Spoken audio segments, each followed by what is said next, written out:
In the last video, Thomas over here on my right, you can see he's right next door to me. How are you doing, Thomas?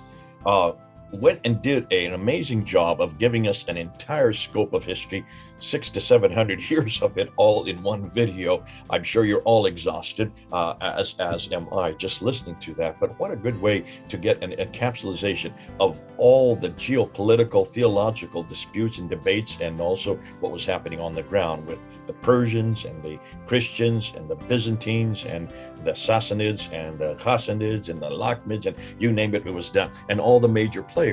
And now what he's going to do, he's going to go back to the 7th century, and rather than just look at what was happening politically on the ground, he wants to now unpack what was happening theologically. He wants to look and see what were the theological groups, because there was no religion called Islam that early, and there was no real group called Muslims or a person called Muhammad who was confronting Byzantine Christianity. Not that early. There weren't even any caliphs, as he said in the last video. That name wasn't even really used until the 9th century.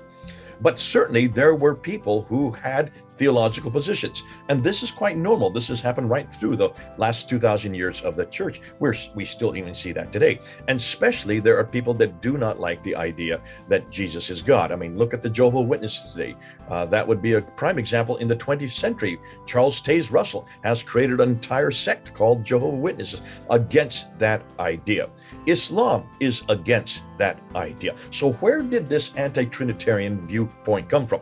It obviously didn't spring out of the air, because this is an Arian controversy. This is what they debated back at the Council of Nicaea, when Athanasius took on the Arianists back in the 4th century in 325. So certainly this is nothing new. This has been around since the 4th century. We're now in the 7th century, 300 years later, and this obviously raised its head once more. So Thomas is going to unpack that. He's going to show us what the debate that was going on within the church in that part of the world, which then led to what we know today as Islam, a very much an anti-Trinitarian religion, very much an Arian religion, a religion that believed that Jesus is not God. He's nothing more than a prophet. Thomas, this will be great to have you back again. Over to you. Oh, thanks, Jay. As you just said, I've been talking a lot about Syrian anti-Trinitarian Christians. So now it's finally time to look into it. Who were these people? Where did they come from? What did they believe? And we should go straight into our presentation, I guess. Okay, so who are these Syrian anti-Trinitarian Christians? And last time I started in the year 250. Today I'm actually starting even earlier, at the early 2nd century. That's when we get our first glimpses into who these Syrian anti-Trinitarian Christians are, where they come from. It's still, so there aren't really any writings left, or they didn't leave any behind, because they just weren't copied, and there's this survival bias, right? So they're what would later become the Catholic Church would obviously only copy or mostly copy stuff that would align with their theology, and not something that they would deem heretical, right? So there's this survivorship bias. So we don't have any direct sources from the 2nd century, but we can piece together a little bit. And one way of doing it is looking at Syrian theologians of the time, even though they weren't anti-Trinitarian, but who still had this Syrian mindset, if you will, who were taught in this Syrian tradition. And one of them is, for example, the one who's on the picture right here. That's Ignatius of Antioch. He's the 3rd patriarch and bishop of Antioch after St. Peter, and he died around 115 AD. So we're really early in the church history. And even though he is not an anti-Trinitarian, there are some things that in his writings that sort of give us a hint. So, for instance, he believes very much in a theology of proving oneself. So proving oneself in the eyes of God by following in the footsteps of Jesus. So that's something that we will find out is like a very, very important part of this anti-Trinitarian belief. Also, what we see is some terms being used. So, for instance, Jesus is the servant of God. That's a title that is quite common in this early Syrian Christian community. It doesn't, but sort of disappears over time within the church, because it has this connotation: if you're the servant of God, then you can't be God. It still exists, even I think in the Bible today, but it's understood differently. It's not understood in that way. But in Syria, it would be understood as, well, he's a servant; he can't be God himself. Exactly. Also, what is typical for this Syrian Christianity is it's usually confined in small communities, and it's preachers who move around from town to town, sort of founding small little communities. These Syrian Christians, so unlike the Greeks, at this time, basically we have sort of this Syrian side of Christianity and the Greek side of Christianity, Greek and Latin, but we're looking at the Greeks because that's the area we're in. And they both those groups have very different approaches to religion in general. So the Syrians, just like all Semitic cultures, so like the Jews, they are more oriented in history and not in the nature of God or man or the cosmos. So what do I mean by oriented in history? So God, in their view, acts in history through the prophets and through Jesus. And it is sort of your responsibility now to understand what God does and why he does it, and what does it and draw your conclusions from it. Like, what does he want from me? And Jesus now offers sort of a template. So his life is the perfect life, sort of the perfect life as God would want you to live yours. So you follow in Jesus' footsteps. You prove yourself worthy in the eyes of God, right, by following in Jesus' footsteps. And that's how salvation is achieved in this Christology. So it's not by the sacrifice of Jesus or by his incarnation or anything like that. It's by proving yourself worthy, by following in Jesus' footsteps. So they are anti-Trinitarian and strictly monotheistic. So they reject this idea of a Trinity. Although, all of what I said, it's still quite blurry at the beginning of the second century, right? But we actually do get a better picture with this guy. So on this picture, you see, this is a 18th century rendition of Paul of Samosata, and he is one of our best sources for this anti-Trinitarian Christianity. He was actually the Bishop of Antioch he was made Bishop of Antioch in 258. And at that time, the Bishop of Antioch was one of the highest positions that you could have in Christendom, right? So there was, maybe the Pope was already slightly above him, like the Pope in Rome, but then basically it was already the Bishop in Antioch. That was one of the most important Christian communities, and hence their bishop was one of the most important figures. So I think at that time it was basically three cities. It was Rome, Antioch, and Alexandria, those three bishops made up the highest ranking church officials, if you will. I mean, it wasn't really like a church structure as we know today, but people would look up to them, and they would have their voice would have a lot of weight. However, he was denunciated at two synods in Antioch, once in 264 and 268 for his Christology. So that tells us two things. A, he was popular enough in his form of Christianity, was popular enough to make it to the top of sort of the church in Antioch, but there was also a lot of pushback against him.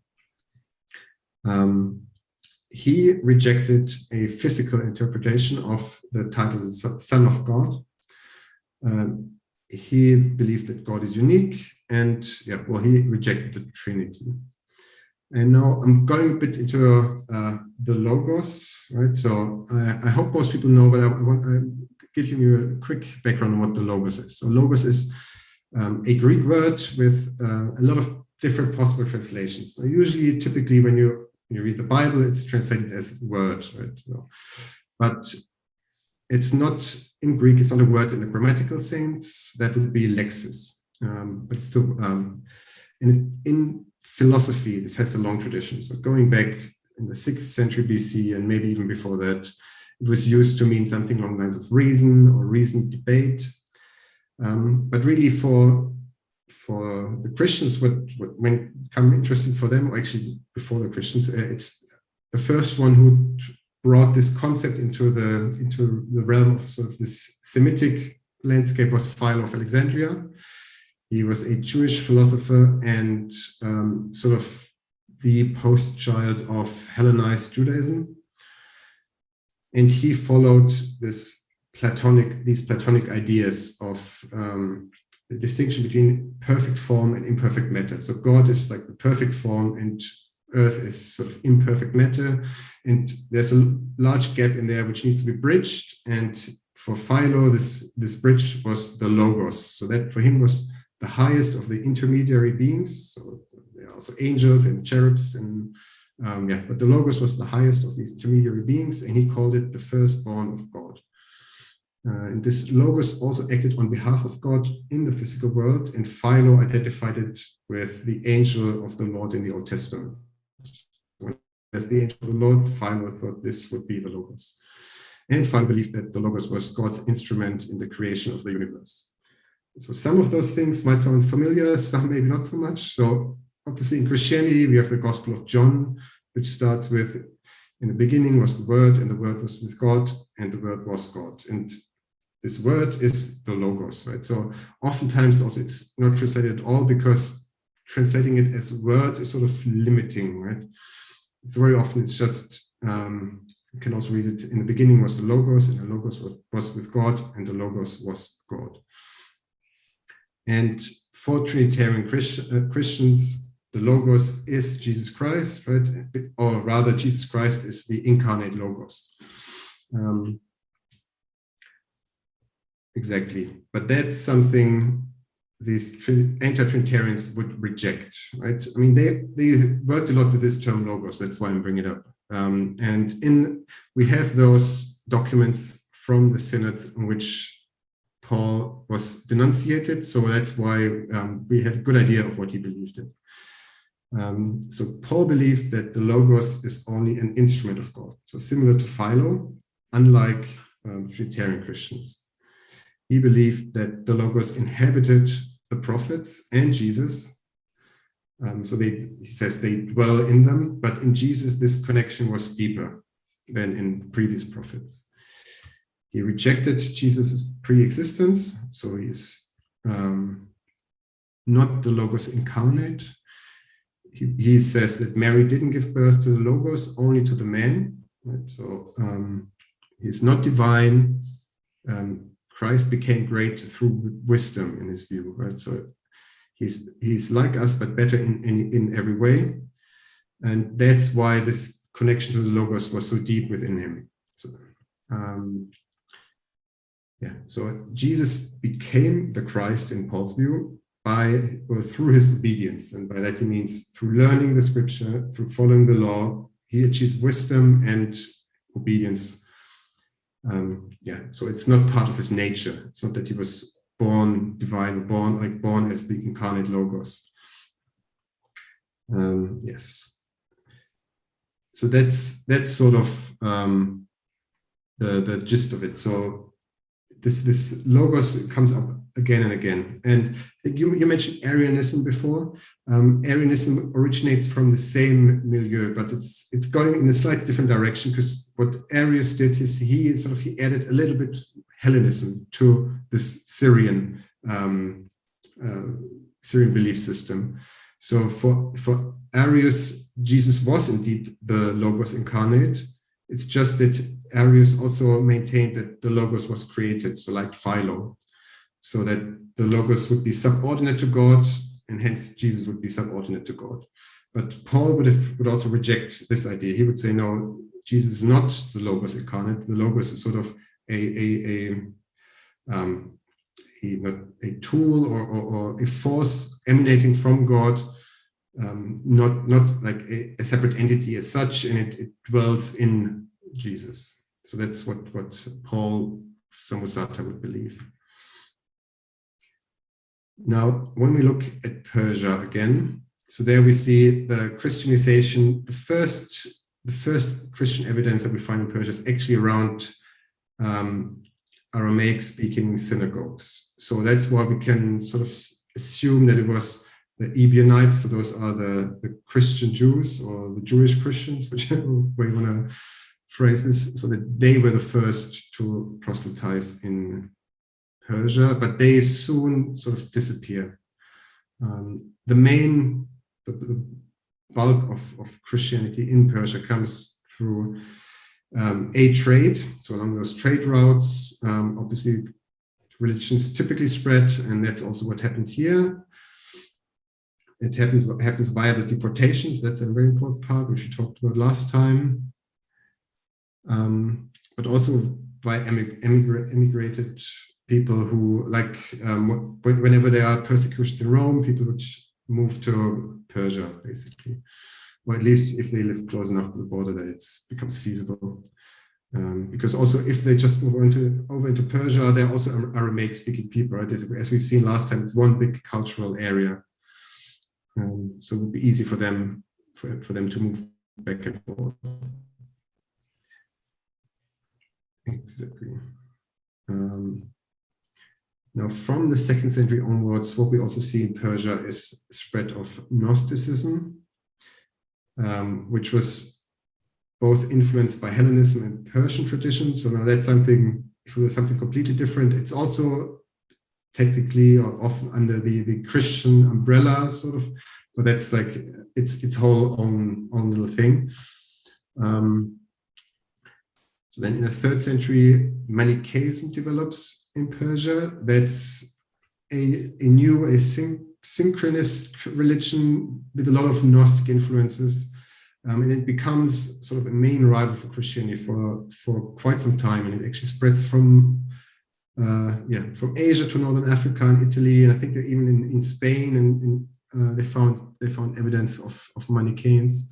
So at one point, it was really a big competitor, but then eventually it also waned away. But what's now more important for us and the development of Islam is that in the 2nd century, this radical ascetic Christian sect forms in Syria, the so-called Encratites. So they are often very anti-Jewish. They are, ascetics, so they reject the consumption of alcohol. They have very strict laws, particularly on women. So, this is a Christian sect, again, anti-Trinitarian Christian sect that forms around this time. And in that context is the Diatessaron is written. So the Diatessaron, that's a gospel. So it's it's a narrative woven out of the 4 canonical gospels, but it's like a single narrative. And it's written in Aramaic, and for the longest time, this is the only Aramaic gospel out there. So most Aramaic-speaking Christians would use the Diatessaron for centuries. Eventually, it gets banned as heretical, and then the canonical gospels are translated into Aramaic as well, but that's still centuries away, and it only affects the Byzantine Empire, not the Persian Empire. So in Persia, the Diatessaron basically is used until the end, at least by those Syrian Christians. Now, starting 250, the Roman Emperor Decius systematically persecutes Christians. Again, many move and flee into Persia. During the 3rd and 4th centuries, Syrian and Greek Orthodox strands become dominant. So now that's in the West, however. But so in the Byzantine Empire, the Syrian anti-Trinitarian Christianity sort of dies out after the Council of Nicaea. For them, like after Nicaea, there's really no way to go for them. So Paul Samosata, he was still before the Council of Nicaea. He could become bishop. After Nicaea, that would have been impossible, right? There's nowhere to go for them. So again, these people then move into Persia. or convert, I guess, but a lot of them move into Persia. And in the 4th century, we can really say that by now, really Christianity has established itself in Persia. We know of lots of bishops. It's still in the 4th century not as hierarchical. It's not as structured, not as fleshed out structure as in the Byzantine Empire, but it's getting there. It's getting there. Now, in 410, we have this Council of Seleucia Ctesiphon, which we've also talked about last time. And what this means is now the Church of the East is sort of officially separated from the Church in the West. Right? So it's separate, it's sphere, sort of, yeah. However, the Church of the East does adopt the Council of Nicaea, which means it's Trinitarian. And that's most likely a result of the Persian Christians being a mix of Greeks and Syrians. Because with those deportations, there were also a lot of Greeks or Greek Christians being deported. And up until 410, they basically had completely separate church structures. So they were not intermingling. They had the Greeks and the Syrians in Persia had their own congregations throughout the empire. And that's obviously not something that the Persian king liked. He wanted one church for Persia, which would be sort of put in opposition to the church in the West. And this turns out to be a Syrian church, because the Syrians are the majority, but the Greeks need to be on board. So that's probably why they adopted the Council of Nicaea. And also, even from the West now, in the Byzantine Empire, the Syrians already sort of were getting to the point where they were all Trinitarians. And that was also then now moving into Persia slowly. So it was just it was the smart move to do, I guess, to go Trinitarian, because that's the majority of your Christian population, but not everyone. And that's important because there were still anti-Trinitarian sects who were then very much alienated, right? So up until 410, they were just regularly doing their church service and everything, and now all of a sudden this church organization comes in and wants to take over and tell them that they can no longer sort of live their anti-Trinitarian Christianity. So they maybe radicalize is too strong a word, but they isolate and they become resilient, if you will.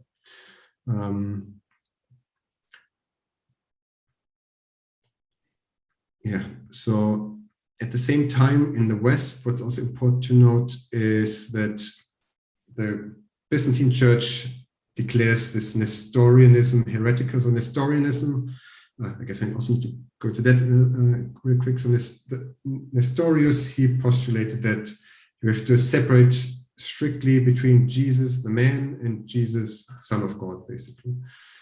He says these are two separate natures which do not mix in any way.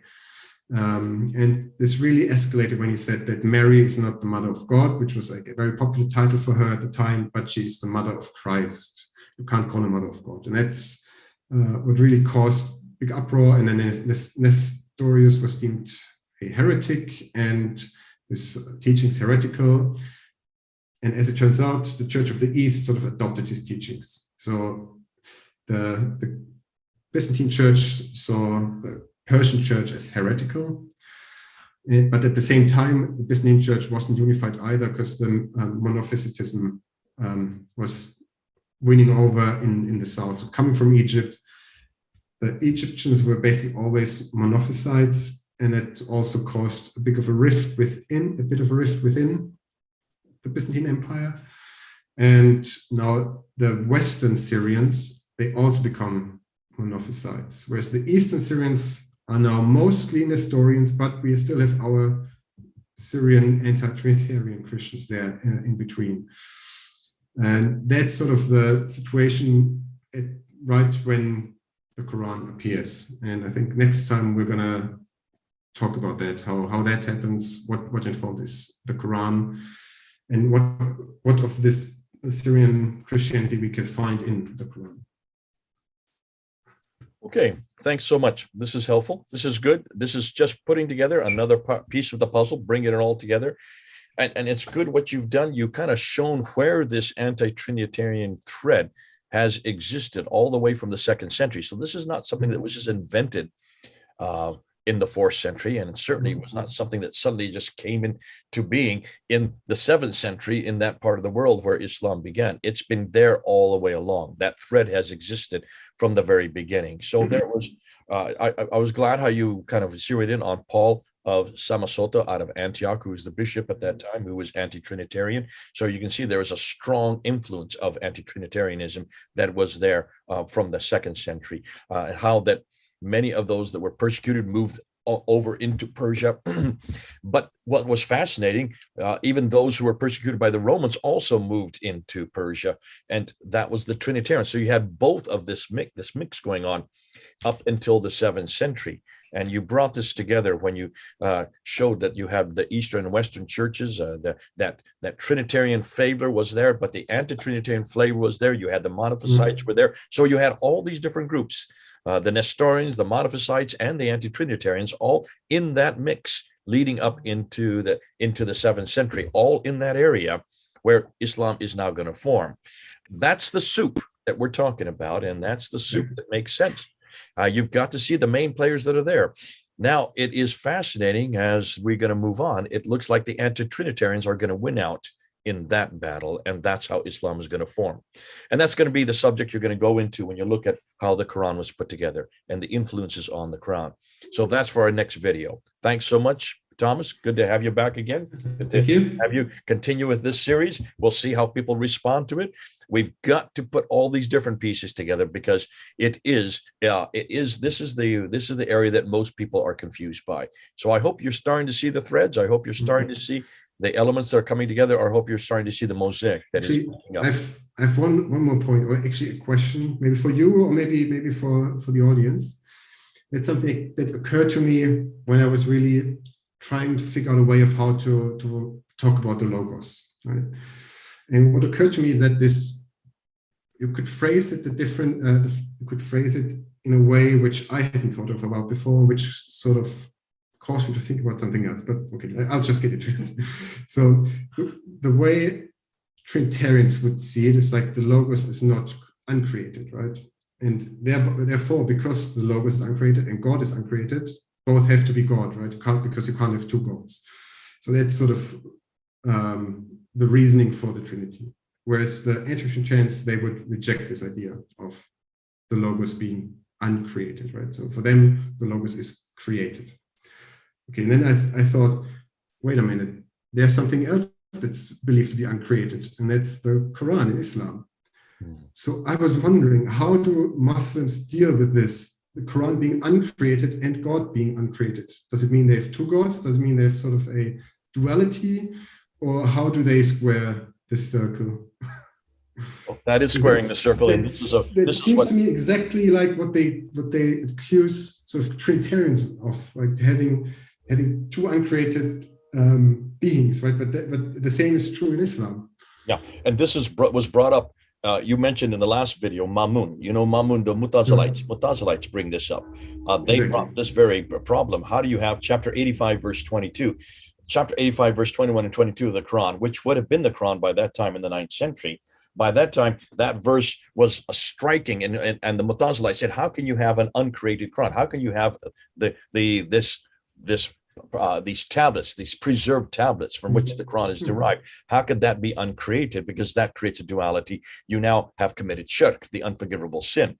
And they were eradicated. And that's why they were all killed and they were destroyed. And Ijtihad was then closed for 1,000 years. So that was a real problem. And it's still a problem for Muslims today. You cannot have an uncreated Quran, which means there's two uncreated beings, God himself and the Quran. One is an object and the other is God, coexisting together eternally, because there's no longer God as one. And so you can see why the very thing that the anti-Trinitarians are claiming about the logos, which is interesting because that's the same argument that Jehovah's Witnesses come up with when they look at John 1:1. They take out hologos.